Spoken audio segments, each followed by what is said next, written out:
அதாவது இது வெற்றிக்கனி இதழ்கள் என்கின்ற என்னுடைய 12 பயிற்சித்தாள்கள்ல முதலாவது பயிற்சித்தாளின் வெற்றிக்கனி ஒன்றின் வினாத்தாள் 2 பாகங்களை பார்க்க இருக்கின்றோம்.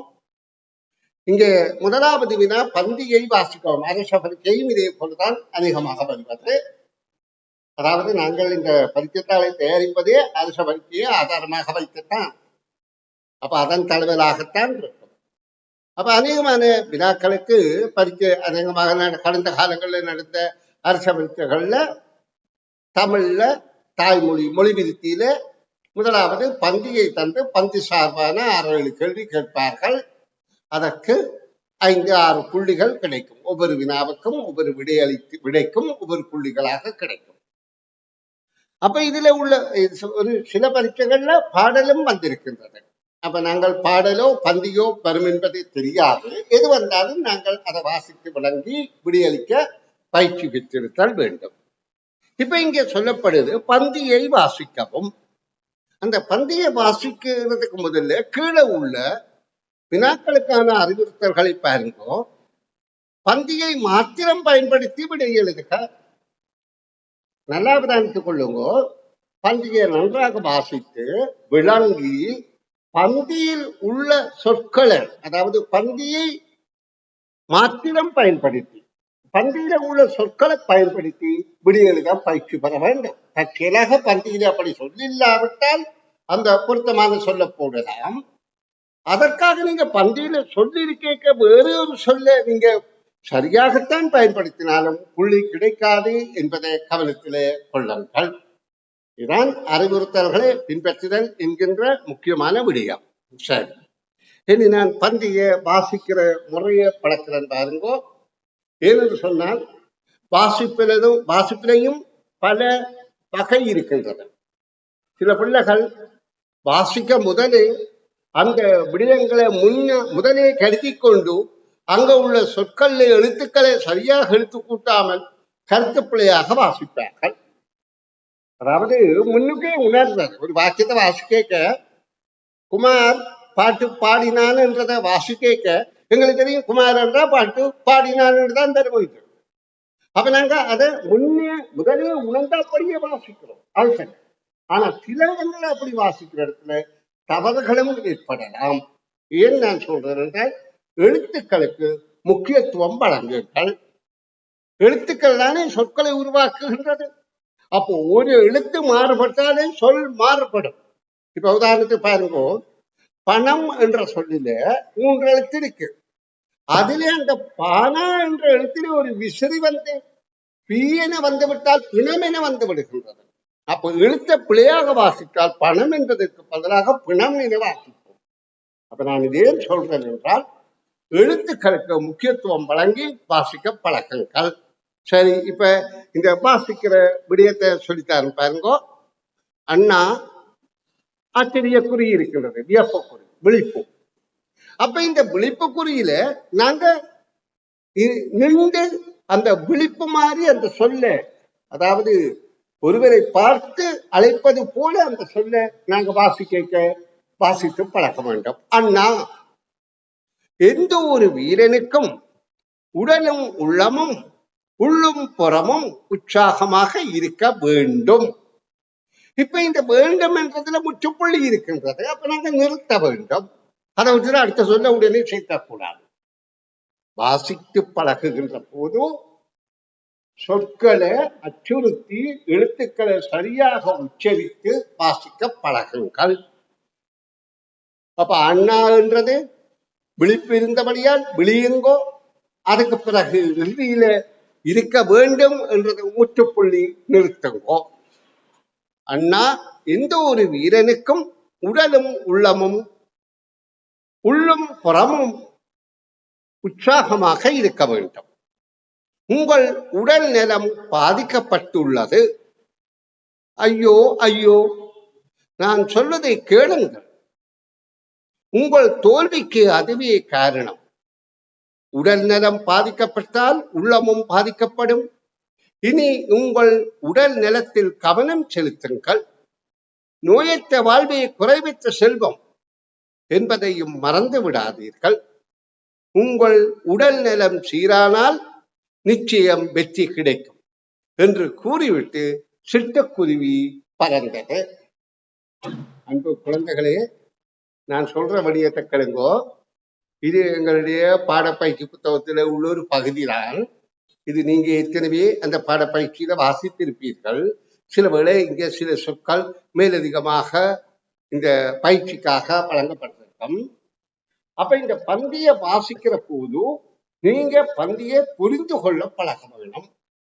பந்தியில உள்ள விடயம் இப்ப உங்களை வாசித்து கொண்டு போய்க்க உங்களுக்கு உங்களோட அறிவிலே அல்லது மூளையில ஒரு திரை மாதிரி படத்தில திரைப்பட மாளிகையில திரையில எப்படி அந்த காட்சிகள் காட்சி அளிக்குதோ அதே மாதிரி உங்களோட மூளையிலே இந்த காட்சிகள் காட்சி அளிக்க வேண்டும். அப்ப சிட்டுக்குருவி பறந்தது என்றோடனே இது முதல்ல இருந்தே தெரியணும், இதை சிட்டுக்குருவி கதைக்கின்றது.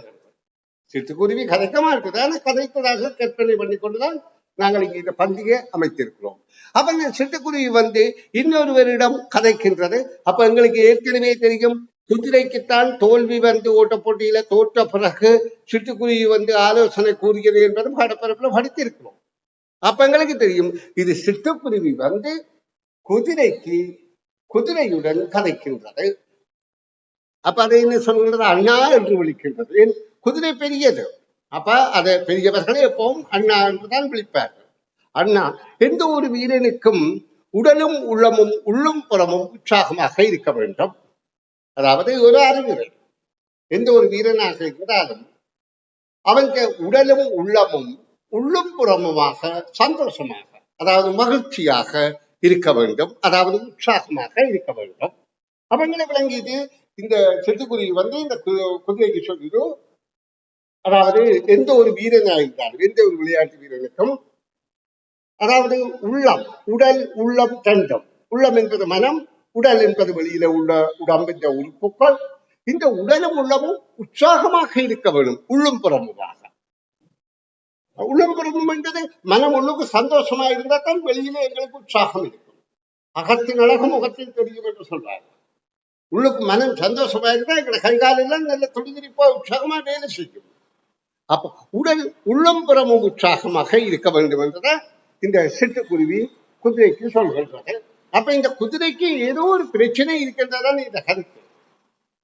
அப்ப அடுத்ததாக சொல்கிறது, உங்கள் உடல் நலம் பாதிக்கப்பட்டுள்ளது. அப்ப சிட்டுக்குருவியே சொல்லுது குதிரைக்கு, உங்களுக்கு சுகமில்லை, வருத்தம், உங்களுக்கு உடல் நலம் பாதிக்கப்பட்டிருக்கு. அப்ப உடல் நலம் பாதிக்கப்பட்டால் அதாவது உள்ளமும் பாதிக்கப்படும் என்பதை அடுத்து சொல்கின்றது. பாருங்க, ஐயோ ஐயோ, அது அந்த விடயத்தை சொல்லி உங்களுக்கு வருத்தமாக இருக்கிறீர்கள், ஐயோ ஐயோ, அதாவது அந்த வேதனையை வெளிப்படுத்துகின்றது. ஐயோ ஐயோ என்பது 2 சொற்கள், ஒரே சொல், ஆனா பிரித்தா கருத்து தருகின்றபடியா அதை அடுக்குமொழி என்று சொல்றது. ஒரே சொல் 2 தடவை பிரித்தால் கருத்து தராவிட்டால் அதை சொல்றது இரட்டை கிளவி என்று. கிளவி என்றால் மொழி, சொல், இரட்டை கிளவி. ஆனா இது அடுக்குமொழி, ஏன் கருத்து தரும். ஐயோ ஐயோ, நான் சொல்வதை கேளுங்கள். அப்ப இது ஒரு இடங்கள். அந்த குருவி என்ன செய்கின்றது, அந்த சிட்டுக்குருவி இந்த குதிரைக்கு சொல்லுது, நான் சொல்றது கொஞ்சம் கேளுங்கோ, நான் உங்களை விட சிறியவனாக இருந்தாலும் உருவத்துல நான் சொல்வதை கேளுங்கள். உங்கள் தோல்விக்கு அதுவே காரணம். எது காரணம்? உடல் உள்ளம் பாதிக்கப்பட்டிருத்தல், அதுவே காரணம். உடல் நலம் பாதிக்கப்பட்டால் உள்ளமும் பாதிக்கப்படும். உடல் பாதிக்கப்பட்டிருந்தால் உள்ளமும் பாதிக்கத்தான் செய்யும். இனி உங்கள் உடல் நலத்தில் கவனம் செலுத்துங்கள். உங்களை உடம்பை பாதுகாத்துக் கொள்வதில் கவனமாக இருங்கள். நோயற்ற வாழ்வே குறைவற்ற செல்வம் என்பதையும் மறந்து விடாதீர்கள். நோயில்லாமல் வாழ்வதுதான் குறையில்லாமல் வாழ்வதற்கான நோயற்ற வாழ்வே குறைவற்ற செல்வம் என்பதையும் மறந்து விடாதீர்கள். உங்கள் உடல்நலம் சீரானால் நிச்சயம் வெற்றி கிடைக்கும் என்று கூறிவிட்டு சிட்டுக்குருவி பறந்தது. நன்று மாணவ செல்வங்களே, இப்ப இறுதியில தான் எங்களுக்கு தெரியுது அந்த சிட்டுக்குருவி சொன்ன ஆலோசனை என்னென்றால், உங்களுடைய உடல் நலத்துல கவனமா இருங்கோ. உடல் நலம் சுகமாக இருந்தால்தான் உள்ளம் உற்சாகமாக இருக்கும். அப்பதான் வேலை சிறப்பாக செய்வீர்கள். அப்ப நோயற்ற வாழ்வுதான் குறைவற்ற செல்வம், இதை மறந்துடாதீங்கோ. உங்கள் உடல்நலம் சீரா இருந்தால் வெற்றி கிடைக்கும் என்று கூறிவிட்டு சிட்டுக்குருவி பறந்து சென்றது. இது ஒரு சிறிய சிட்டுக்குருவியாக பெரிய குதிரைக்கு கூறப்பட்ட ஆலோசனை. சரி பிள்ளைகள், இனி வினாக்களுக்கு நுழைவோம். இப்போ நான் பந்தியை வாசிக்க பழக்கினான். பந்தியை வாசித்து விடயத்தை புரிந்து கொண்டு எப்படி புரிய வேணும் என்று சொன்னான். இனி வினாக்களுக்கு விடைகளை தந்த பிறகு உங்களிடமிருந்து இந்த நீங்க புரிந்து கொண்டதை ஆய்வு செய்ய நான் விரும்புகிறேன். சரி, இப்ப பாருங்க, பந்தியை மாத்திரம் பயன்படுத்தி விடை எழுதுக. இப்பந்தியில் குறிப்பிட்ட ஒரு பிராணி சிட்டுக்குருவியாகும். பந்தியுடன் தொடர்புடைய பெயர் குறிப்பிடப்படாத ஒரு பிராணியின் பெயரை எழுதுக. அவைகளிடையும் அது குதிரை. அப்ப இந்த வினாக்களுக்கு விடியளிக்க கன சொற்களை பயன்படுத்தாதீங்கோ. குதிரை என்று செறிந்தால் குதிரை என்று எழுதுங்கோ. சிலர் என்ன செய்வார்கள் என்றால் அதுக்கு மேலதிக வியாக்கியானம் இல்லாமல் எழுதுவார்கள். அதை எழுதாதீங்கோ. அதாவது இங்க பாருங்க, பந்தியில் குறிப்பிடப்பட்ட ஒரு பிராணி சிட்டுக்குருவியாகும். பந்தியில் தொடர்புடைய பெயர் குறிப்பிடப்படாத ஒரு பிராணியின் பெயரை எழுதுக என்றால் அந்த பிராணியின் பெயர், அதாவது அதுக்கு என்ன செய்வார்கள், தேவையில்லாம விவரித்து விளக்கி வியாக்கியானம் செய்து பிராணியின் பெயர் சிட்டுக்குருவி ஆகும் என்று ஒரு வாக்கியமாக எழுதுவார்கள். அது மிக மிக தவறு. கேள்வி கேட்கப்பட்ட இடத்துல ஒரு சொல்லில விடியளிப்போம். அப்ப குதிரை என்ற ஒரு சொல்லில விடியளித்தால் புள்ளி கிடைக்கும். ஏன் அதிக சொற்களை எழுத வேண்டாம் என்று சொல்றது என்றால், தற்செயலாக உங்களிடம் இருக்கிற எழுத்துப்பிழை என்கின்ற ஒன்று அப்படி நீங்க விரிவாக எழுதுற போது உங்களையே காட்டி கொடுத்து புள்ளிகளை இழக்க வைத்துவிடும். ஆனபடியா எந்த காரணம் கொண்டும் அதிக எழுத்துக்களை பயன்படுத்தி சொற்களை எழுத வேண்டாம். கேள்விக்கு சரியானபடியே எழுதினார் சரி. அடுத்தது, இப்பந்தியில் தோல்வி எனும் காரியத்துக்கு காரணமாக அமைந்தவை எவை? இங்கே அமைந்தது எவை என்று கேட்கப்பட்டபடியால் இதுல கொஞ்சம் சொற்களை நாங்க பயன்படுத்தத்தான் வேண்டும். ஆனா அதுக்காக கணக்க பயன்படுத்த தேவையில்லை. தோல்வி என்னும் காரியத்துக்கு காரணமாக, ஒரு காரியத்துக்கு காரணம், தோல்வி அடைந்ததுக்கு காரணம், தோல்வி காரியம் என்ன காரணம்? உடல் நலக்குறைவு. அப்ப அது எழுதினா போதும். உடல் நலக்குறைவு அல்லது உடல் நல பாதுகாப்பு என்று எழுதினால் போதுமானது. அதை விட்டது கணக்கு எழுதாதீங்கோ. தயவு செய்து இப்ப இருந்தே அந்த பயிற்சியை பழகி கொண்டு வந்தால்தான் அரச பரீட்சையில ஓரிரு புள்ளிகள்ல வெட்டு புள்ளியில தவறுற சந்தர்ப்பத்தை நீங்க இழந்து கொள்ளலாம். அடுத்தது, பந்தியில் உள்ள உயர்திணை ஆண்பால் ஒருமை சொல் எழுதுக. அப்ப இங்க பந்தியில உயர்திணை என்று கேட்கப்படுது. ஆனா இங்க பந்தி முழுக்க அருமையாகத்தான் இருக்குது. ஆனா ஆண்பால் என்றும் கேட்கப்படுது, பேர்ச்சொல் என்றும் கேட்கப்படுது, ஒருமை என்று கேட்கப்படுது. அப்ப அதற்கு எங்களுக்கு இங்கே விழித்த சொல் அண்ணா என்று இருக்கின்றது. அண்ணா என்பது அகரணைக்கு பொருந்தாது. ஆயினும் இங்கு பந்தி குருவி சிட்டுக்குருவி கதைத்ததாக பயன்படுத்துறதால அது பொருந்தக்கூடியதாக இருக்கிறது. அப்ப அண்ணா என்று எழுதுவோம். சரி, இனி அடுத்த பகுதி கேள்வி, அதாவது இதே கேள்வியில 4வது கேள்விக்கு வருகின்றேன். பந்தியில் உள்ள பழமொழியின் கருத்தை எழுதுக. பந்தியில் ஒரு பழமொழி இருக்கின்றது, நோயற்ற வாழ்வே குறைவற்ற செல்வம். அது இந்த கருத்து கேட்கப்படுகிறது. அப்ப நோயற்ற வாழ்வே குறைவற்ற செல்வம் என்றால் இந்த கருத்து என்ன? நோயின்றி வாழ்வது சிறப்பானது, நோய் இல்லாமல் இருப்பது சிறப்பானது. அப்ப நோயின்றி வாழ்தல் சிறப்பானது என்று எழுதுங்கோ. அடுத்தது, பந்தியில் உள்ள பழமொழி. அடுத்தது அடுக்குமொழி. அடுக்குமொழி என்றால் நான் முதலே உங்களுக்கு சொன்னேன், ஒரு சொல் இன்னொரு தடவை 2 தடவை வருகின்றது, அது பிரித்தால் கருத்து தருகின்றது என்றால் அது அடுக்குமொழி. அப்ப இங்க ஐயோ ஐயோ என்ற சொல் 2 தடவை வருகின்றது, பிரித்தால் கருத்து தருகின்றது. ஆகவே ஐயோ ஐயோ.